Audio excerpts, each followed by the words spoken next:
Yo, what's going on, y'all? Welcome back. Mike here, Sports of the Real Shit. We're still at this countdown thing.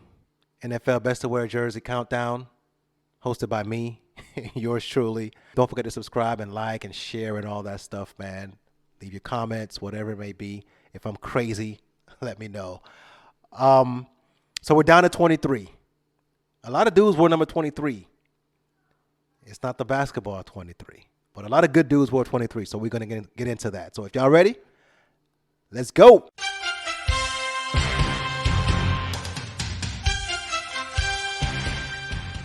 First, number 23. It's a lot of cornerbacks, a lot of defensive backs, mainly. But the one running back that stood out in the 23 is Arian Foster. And for those who tracked Arian Foster's career, he came and he went like, pew, pew. His rookie year, nobody knew about him. He actually wore number 27 his rookie season. Nobody really talked about Arian Foster. Nobody really knew who he was. And then he switched to number 23. But he played 8 total years in Houston and then 1 season in Miami, which wasn't really that long. Didn't play that long at all, that many games. He only had about 6,500 total yards rushing in his career, 54 touchdowns, 2,300 receiving yards, and 14 TDs. But let me tell you, man, Arian Foster, for those years that he was in Houston, like the midsection of his career, this dude was a monster, okay? For those who remember, again, for those who play fantasy football, this guy was just a touchdown maker. So in 2010, he had 1,616 yards and 16 touchdowns. Damn. 2011, 1,224 yards and 10 touchdowns. 2012, 1,424 yards and 15 touchdowns. He gets hurt in 2013. 2014, he comes back with 1,246 yards and 8 touchdowns. 4-time Pro Bowler, 1-time All-Pro. Like I said, his career was just like, pew, and then it was done. But for the time he played in Houston with Matt Schaub and Andre Johnson, that offense was potent, just straight ridiculous. And he was the catalyst for the most part, putting up major yards. He could run, he could catch, he was smooth. He looked like he was gliding on the field. I could just remember him in my mind right now, like when he played, like he didn't look like he was running at all, but he looked like he was just gliding on the football field. Like he wasn't taking big shots and getting knocked out. Now he was just, running, got hit, got up. Like, it's a great football player, but for the years that he played, awesome football player. So shout out to number 23, Arian Foster, Houston, Texas. I told you I got to shout out Miami Dolphins players, ex-Dolphins players. And the next two are ex-Dolphins players. Actually, Arian was an ex-Dolphin player too, but only 1 season and played like 5 games. It was ridiculous. Anyway, so the next player, you guys probably know him, right? He works in the league office now, Troy Vincent. When I first started watching football, like 90, 91, 92, like early on, I don't remember exactly what year Troy Vincent came to the Feds. But he was there. He started with the Dolphins. He played his first 4 seasons in the Dolphins. I would say letting Troy Vincent go was one of the mistakes the Dolphins made under Don Shula. Because I thought he was a really good player even as a youngster. So he played his first 4 years in Miami, then went to Philly and played 8 years where he made the Pro Bowl multiple times, and then on to Buffalo and Washington to wrap up his career. 47 total picks, 3 TDs, led the league in INTs in 1999 with 7, 5-time Pro Bowler, 1-time All-Pro. Just a stud player, man. Always in position, smart guy. I just remember him even as my, youngster days, right? Elementary school, middle school, right? Watching Troy Vincent. Like, I just remember him like just being a baller with the Dolphins and then on to the Philadelphia Eagles. So shout out to number 23, one of the best to ever do it, number 23, Troy Vincent. And I'm going to move through these pretty quickly because there's quite a few dudes. Patrick Surtain, another one. I talked about Sam Madison at with jersey number 29.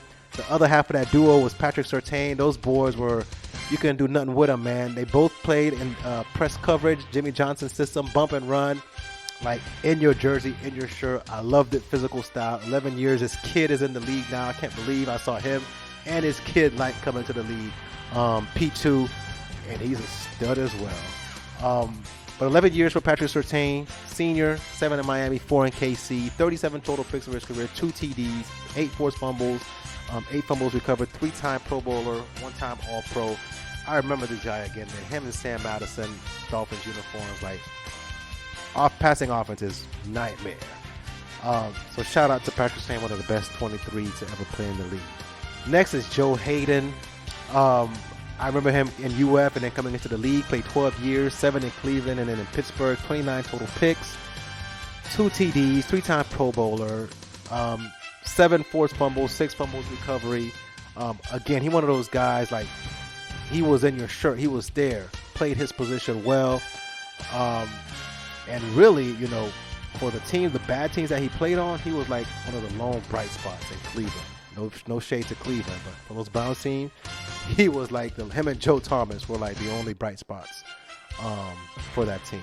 So shout out to Joe Hayden, one of the best 23 ever.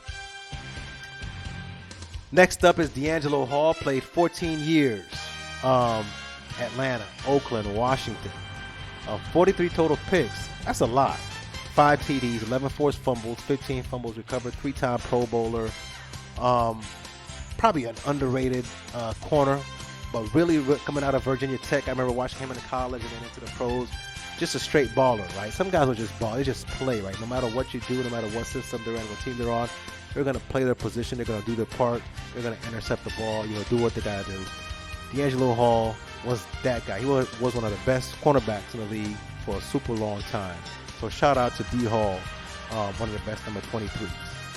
And then an honorable mention at corner or in that defensive back, you had Quentin Jammer. For those who remember him with the San Diego Chargers at the time.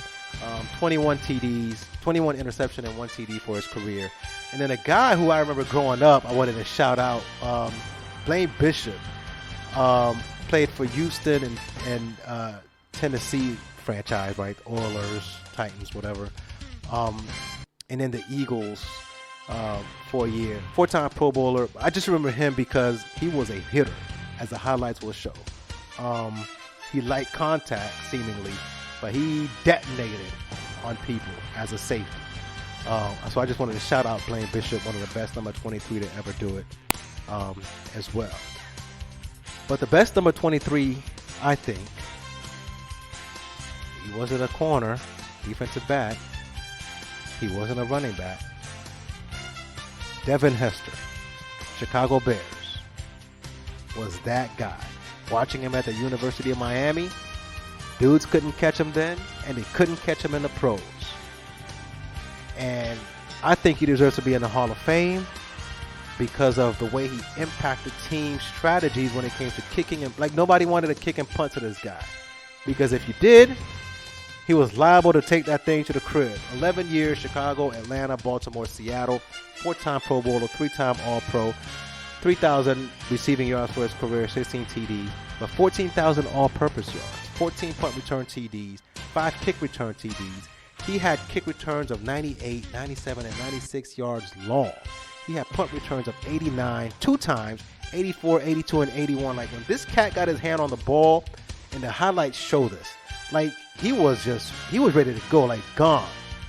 He could juke you, he could run by you. Like, whatever you wanted, whatever you needed, Devin Hester gave it to you, man. And we all love watching this cat play. One of the very best to do it. Again, you know, it's hard for somebody without a true offensive or defensive position to, you know, make it to the Hall of Fame. But if they're going to make an exception, Devin Hester has to be the guy. Hey, they're going to let kickers in. Adam Vinatieri, you know, probably going to get in. They got to let Devin Hester in, man. As a special teamer, this guy was legit. Team's scared of him. You got punters, you know, kicking the ball out of bounds and not getting any yards because they're scared to actually kick to this cat. I mean, kick returns in the Super Bowl. Like, Devin Hester was that guy, man. And to me, the absolute best number 23 to ever was in the NFL that I've seen. Who do you have? Who do you think is the best to wear number 23 in the NFL? All right, y'all. I'm going to leave it here. I'm going to catch you guys next time for number 22. You already know who's up on 22. But I'll catch you guys next time.